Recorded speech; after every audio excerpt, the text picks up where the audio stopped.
அஸ்ஸலாமு அலைக்கும். Welcome to taste of Chennai. இன்னைக்கு வந்து நம்ம எல்லாருக்குமே ரொம்ப ரொம்ப பிடிச்ச ஒரு ஸ்நாக் ரெசிபி தான் பார்க்க போகிறோம், வெஜ் கட்லட். இப்போ வாங்க ஸ்டார்ட் பண்ணலாம். ஃபஸ்ட்டு பேனில் ஒரு 2 டேபிள் ஸ்பூன் ஆயில் ஊற்றிக்கோங்க. ஆயில் ரொம்ப சேர்க்க வேணாம். ஆயில் நல்லா ஹீட் ஆனதுக்கப்புறமா ஒரே ஒரு மீடியம் சைஸ் வெங்காயம் கட் பண்ணி வச்சுருக்கேன். இப்போ அதை சேர்த்துக்கோங்க. 2 பச்சை மிளகாவை நல்லா ஃபைனாக சாப் பண்ணி வச்சுருக்கேன். இப்போ அதையும் சேர்த்துக்கோங்க. இப்போ இது ஒரு 2 மினிட்ஸ் நல்லா வதக்கிக்கலாம். லைட்டாக வதங்கினா போதும், ரொம்ப வதக்க வேணாம். இப்போ இந்த ஸ்டேஜில் ஒரு 2 டீஸ்பூன் ஜிஞ்சர் கார்லிக் பேஸ்ட் சேர்த்துக்கிறேன். இப்போ இதோட பச்சை வாசனை போகிற வரைக்கும் நல்லா வதக்கிக்கோங்க. இஞ்சி பூண்டு பேஸ்ட்டுக்கு பதிலாக நீங்கள் இஞ்சி பூண்டு ஃபைனாக சாப் பண்ணியும் சேர்த்துக்கலாம்.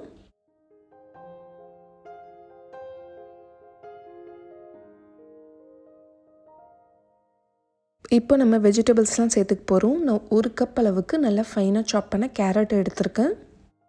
1 கப் அளவுக்கு நல்லா ஃபைனாக சாப் பண்ண பீன்ஸ் எடுத்திருக்கேன். அதுக்கப்புறம் ஒரு 1/2 கப் அளவுக்கு பச்சை பட்டாணி எடுத்திருக்கேன். நான் வெஜிடபிள்ஸ் எதுவுமே வேக வைக்கல, ஸ்டீம் பண்ணலை, நான் அப்படியே தான் கட் பண்ணி சேர்த்துருக்கேன். இப்போ இது கொஞ்சம் நேரத்துக்கு நல்லா ஃப்ரை பண்ணிக்கலாம்.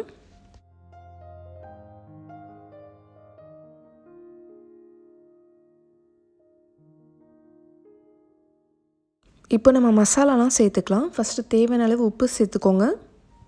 மஞ்சள் தூள் ஒரு 1/4 டீஸ்பூன், ஒரே ஒரு டீஸ்பூன் மிளகாய்த்தூள், சீரகத்தூள் ஒரே ஒரு டீஸ்பூன், ஃபைனலாக ஒரு 1/4 டீஸ்பூன் அளவுக்கு கரம் மசாலா.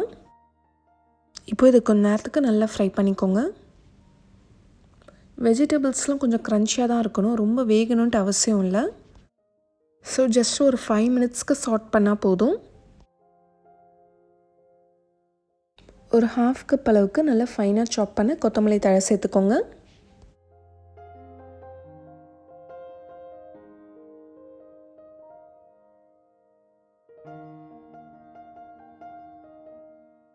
மூணு மீடியம் சைஸ் உருளைக்கிழங்கு நல்லா பாயில் பண்ணி மேஷ் பண்ணி வச்சுருக்கேன். இப்போ அதை சேர்த்துக்கலாம். இப்போ இதோட நல்லா மிக்ஸ் பண்ணி விட்டுருங்க.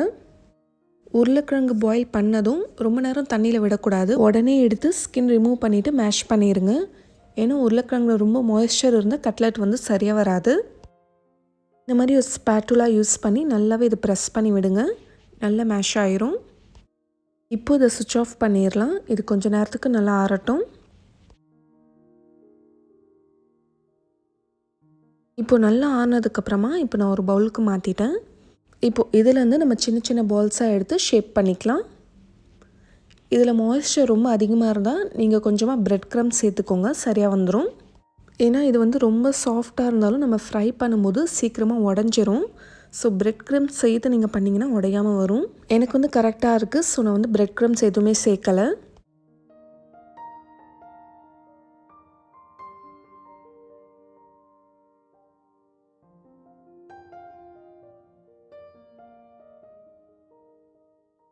இப்போ இதை நம்ம எப்படி கோட் பண்ணுறதுன்னு பார்க்கலாம்.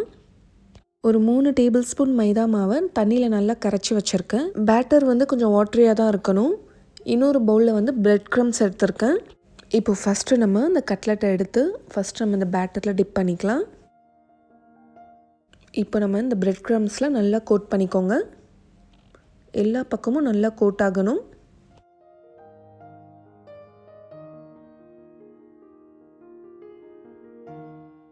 இப்போ இதே மாதிரி நம்ம எல்லாமே ரெடி பண்ணிக்கலாம். உங்கள்கிட்ட பிரெட் க்ரம்ஸ் இல்லைனா நீங்கள் வந்து கார்ன்ஃப்ளெக்ஸ் கூட யூஸ் பண்ணிக்கலாம்.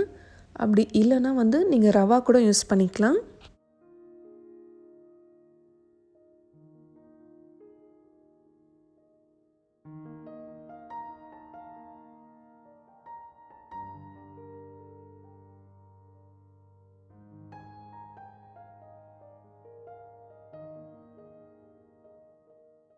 இப்போ இதை நம்ம ஷாலோ ஃப்ரை பண்ணுறதுனாலும் பண்ணிக்கலாம், இல்லைனா டீப் ஃப்ரை பண்ணுறதுனாலும் பண்ணிக்கலாம். எண்ணெய் நல்லா சூடானதுக்கப்புறமா ஒன்று ஒன்றா போட்டுக்கலாம்.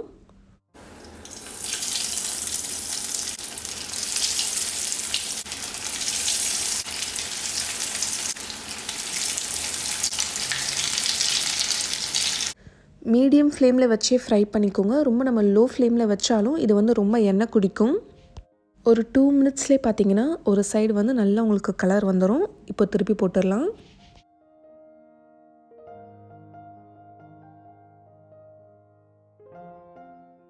இது நீங்கள் நிறையவே செஞ்சு ஃப்ரீசரில் கூட ஸ்டோர் பண்ணிக்கலாம். உங்களுக்கு எப்போ ஃப்ரை பண்ணணுமோ அப்போ எடுத்து ஃப்ரை பண்ணிக்கலாம். ரொம்ப ஈஸியாக இருக்கும். நீங்கள் இஃப்தார் ரெசிபிக்காக கூட இதை ட்ரை பண்ணலாம்.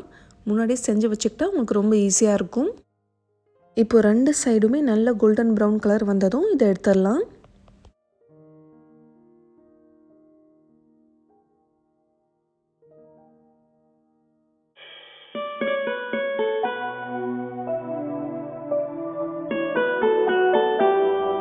இப்போ நல்ல சுட சுட ரொம்ப சுவையான வெஜ் கட்லட் ரெடி ஆயிருச்சு. இது செய்கிறது ரொம்ப ஈஸி. நம்மளே வீட்டில் ரொம்ப சுலபமாக ரெடி பண்ணிடலாம். நிஜமாக ரொம்ப டேஸ்டியாக இருந்துச்சு. நான் செஞ்ச உடனே எங்கள் வீட்டில் காலி ஆயிடுச்சு. ஸோ கண்டிப்பாக நீங்களும் ட்ரை பண்ணி பாருங்கள். உங்கள் வீட்டு குட்டீஸும் ரொம்ப விரும்பி சாப்பிடுவாங்க. இந்த ரெசிபி உங்களுக்கு யூஸ்ஃபுல்லாக இருந்துச்சுன்னா லைக் பண்ணி நிறைய பேருக்கு ஷேர் பண்ணுங்கள். இந்த மாதிரி இன்னும் நிறைய இன்ட்ரெஸ்டிங்கான ரெசிபிஸ் நம்ம சேனலில் வரப்போகுது. அதெல்லாம் மிஸ் பண்ணாமல் பார்த்துட்டே இருக்கணும்னா நம்ம சேனல் டேஸ்ட் ஆஃப் சென்னையை மறக்காமல் சப்ஸ்கிரைப் பண்ணுங்கள். நாளைக்கும் இதே மாதிரி வேறொரு இன்ட்ரெஸ்டிங்கான வீடியோவில் சந்திக்கிறேன். தேங்க்யூ ஸோ மச் ஃபார் வாட்சிங்.